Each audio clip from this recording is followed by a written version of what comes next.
Hello everybody, this is another bit of me driving and talking.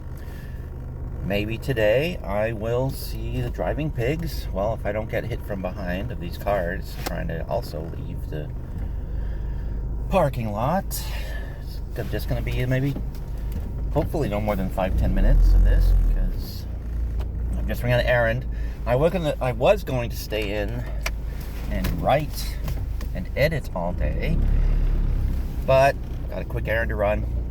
And actually a little bit later, probably as I'm uploading this video, I will be doing a test joint live stream with a good friend. And I can see I need to fix my dashboard because it's still making cartoony noises. I'm not quite sure what's going on there, but the reason I'm hoping that I might see some driving pigs is our boy Chilito did a live stream today being Saturday the 21st, I believe, or the 20th, I don't know. Like I said, I've been keeping my head down today and, well, a little bit yesterday as well, just working on writing and editing projects. But our boy Chilito, he decided that he was going to have his followers mass report a channel, a YouTube channel,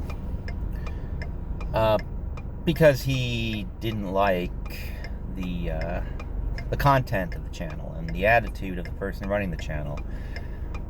Isn't brigading against the YouTube community guidelines, and isn't encouraging your followers to mass report a channel, isn't that brigading?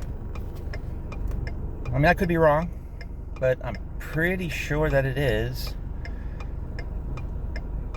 So I wonder if Chilito will get another timeout for this. Oh yeah, and of course he had to lead with his demand that channels that are critical of him be taken down, because he brought up his ridiculous lawsuit.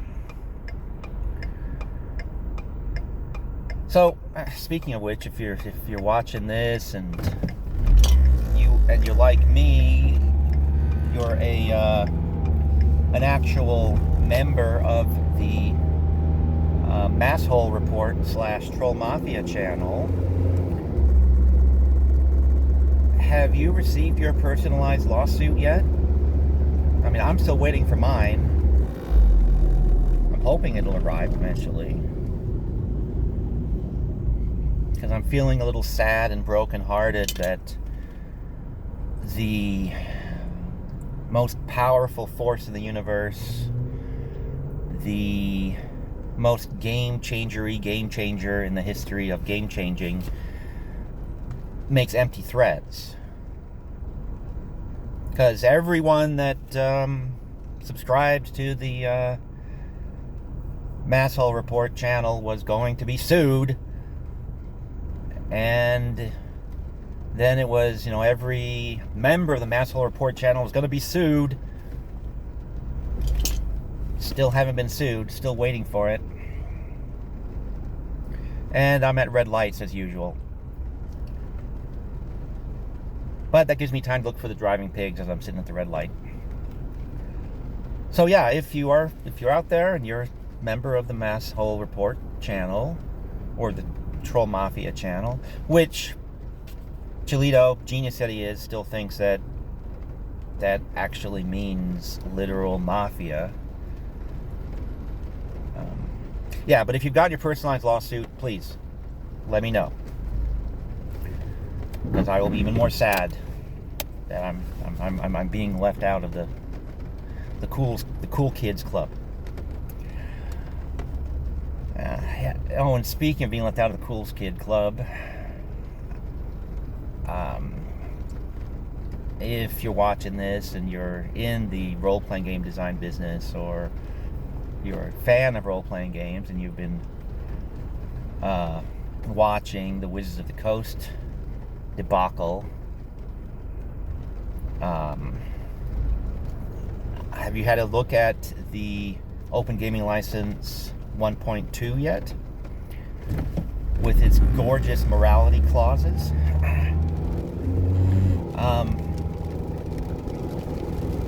Anyone that signs on to any agreement with that kind of language in it, you've got to be an idiot. When Wizards of the Coast / Hasbro is assigning to them the absolute, unquestionable, unchallengeable right to decide that whatever you produce using open game content is hateful and bigoted, and just on a whim they can decide this. Actually, they can decide that if they don't like the tie that you wore to some convention, they can tell you you must cease and desist from publishing open game content now and forever, because there's no definition of what is hateful and exclusionary and bigoted. And you can see how capricious they are just by looking at past behavior. If you go to the Drive-Thru RPG website, which is an online store that sells thousands and thousands of PDFs of games and fiction and all sorts of material. If you go to Drive-Thru RPG, do a search for D20 Modern or for Die Vecna Die. Try that, Die Vecna Die. On all the D20 Modern products and on Die Vecna Die, there is a disclaimer that spells out that these books contain horrible racist and sexist material that was, quote, unacceptable then when it was published, unacceptable then, and unacceptable now. Well, I specifically mentioned D20 Modern and Die Vecna Die because those were published by Wizards of the Coast after they were acquired by Hasbro. So if a company is willing to declare things that they produced within the last 2 decades as unacceptable then and unacceptable now, you cannot allow them to dictate that what you produce is unacceptable then and unacceptable now when you do it independently under a so-called open game license. And yes, I specifically mentioned D20 Modern and Die Vecna Die because the open game content I've been producing over the past decade or so has been mostly for D20 Modern or very similar D20 games. It's not specifically to D20 Modern because, that would be a violation of trademarks. But the OGL Modern has been the basis, and that's my favorite iteration of the D20 system. So that's why D20 Modern, why I mentioned that specifically. And Die Vecna Die, I mentioned specifically because I wrote either 1/3 or half of that book. It was the last AD&D 2nd edition product, or one of the last. I guess I was more or less tapped to help turn out the lights on AD&D 2 because I did Die Vecna Die, which was the last 2nd edition Ravenloft product, even though it was branded as AD&D because it also crossed over into Greyhawk and Planescape as well. So yeah, I think it was Bruce Cordell that did the Greyhawk and Planescape parts, and I did the middle Ravenloft section. What are these dummies doing? Well, they're driving really carefully up ahead of me here. Maybe I'm going to see some of those driving pigs. Let's hope. Let's hope that's what's terrifying people. Nah, just Washington drivers being Washington drivers. Well, anyway, so those are products that were labeled as unacceptable then and unacceptable now. You can't trust someone that has that sort of slapdash, lazy approach to just labeling things as offensive to have power over you. So, unless they get rid of that in the 1.2, I hope nobody signs on to it. I mean, I'm actually not going to, because I can't. At this point, I've already violated the morality clauses.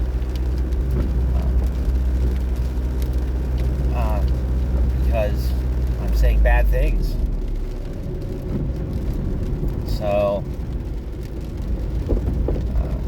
I'm getting the last products that I'm doing out there under the 1.0A open gaming license. That's what I was going to spend today doing, finishing up one of those. And then when I've got both of those finished up,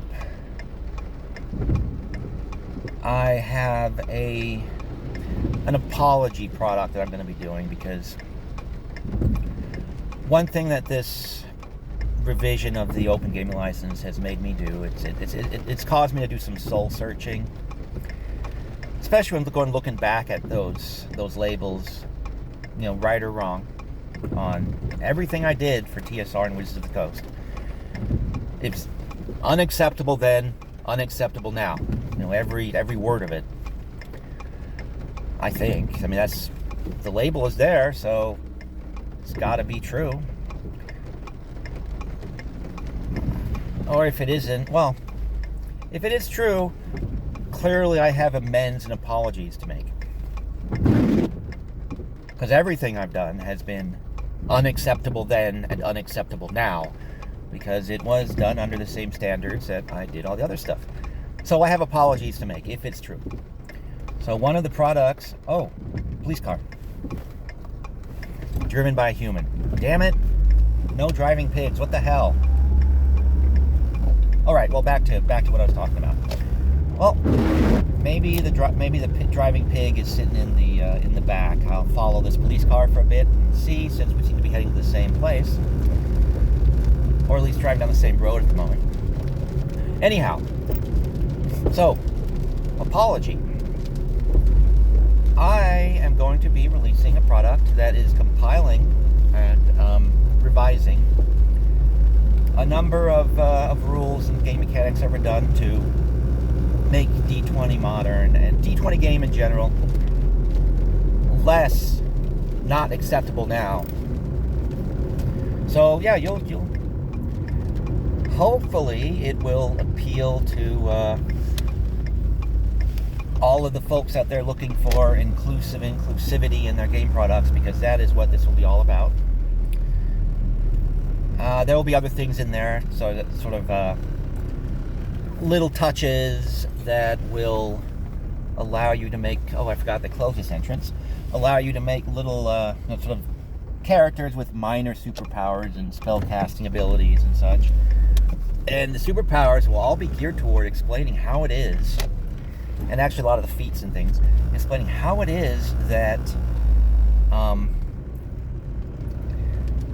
the people who, you know, colloquially described as woke, how they're able to identify just, you know, evil just by looking at it, walking down the street. I mean, how do they know that all white people are evil oppressors? I mean, well, they can't all be evil oppressors, because some white people are running around calling other white people evil oppressors. So, despite what some of the some woke people say, it can't be all white people. But there'll be game mechanics for that. There'll be game mechanics for all kinds of cool things like that in it. It's just still need some work compiling that, and I got to finish the other two. But I'm at my destination. At some point later today, we'll be doing an impromptu, as I said. Oh, there's an ambulance over there. That's not where the driving pig was going, I don't think. If it was a driving pig, I don't think it was. It looked like a human. Could have been a pig in a hat, though. They're just going to get coffee. But on that note, I got to get my errand taken care of. Got to get back home so I can do the impromptu live stream, make the test. And, maybe, well, some of you might be on the impromptu live stream. I don't know, because it's going to be impromptu. And I don't even know how this is going to be handled. It's going to be through Stan's channel, I think. But if you're following OGL 1.2, don't subscribe to it until you get rid of those morality clauses, would be my suggestion. But they're also not finalizing it because they're doing polls and things to get the pulse of the community. So we'll see what happens. Then, of course, they're still, quote, de-authorizing OGL 1.0a. As I said before, I see how they would deauthorize things, but that's not the approach they've taken, which is really bizarre. Instead, they want to be the moral arbiters of all gamers everywhere and for all time, is the approach that they seem to be taking. But so maybe the morality clauses will go away. And then they'll be able to, I lost my train of thought because I'm thinking about my errand, and now it's pouring down rain out there. But I was going to wrap this up with the thought that they want to deauthorize OGL 1.01a, so nobody can use their things. Okay. How are they going to deauthorize OpenD6? Someone, if you've lasted this long in the video, explain that to me. How are they going to deauthorize OpenD6? How are they going to deauthorize... Oh. No, let's just limit it to OpenD6. Tell me how that's going to happen. Like I said, I think I can see a way. It's not the way that the arbiters of all that is good and righteous and wholesome and true in the universe at Wizards of the Coast are doing. It's not the approach they're taking. So how would they, how are we going to deauthorize OpenD6? Let me know. Because if you know how they're going to do it, and not using the way that I've seen in the OGL from like day one, which is why it took me 10 years to decide, I'll use it. Tell me how they're going to deauthorize OpenD6, please. And on that note, I am going to run my errand, so I'm pushing the button, and hope you guys are having a good day out there.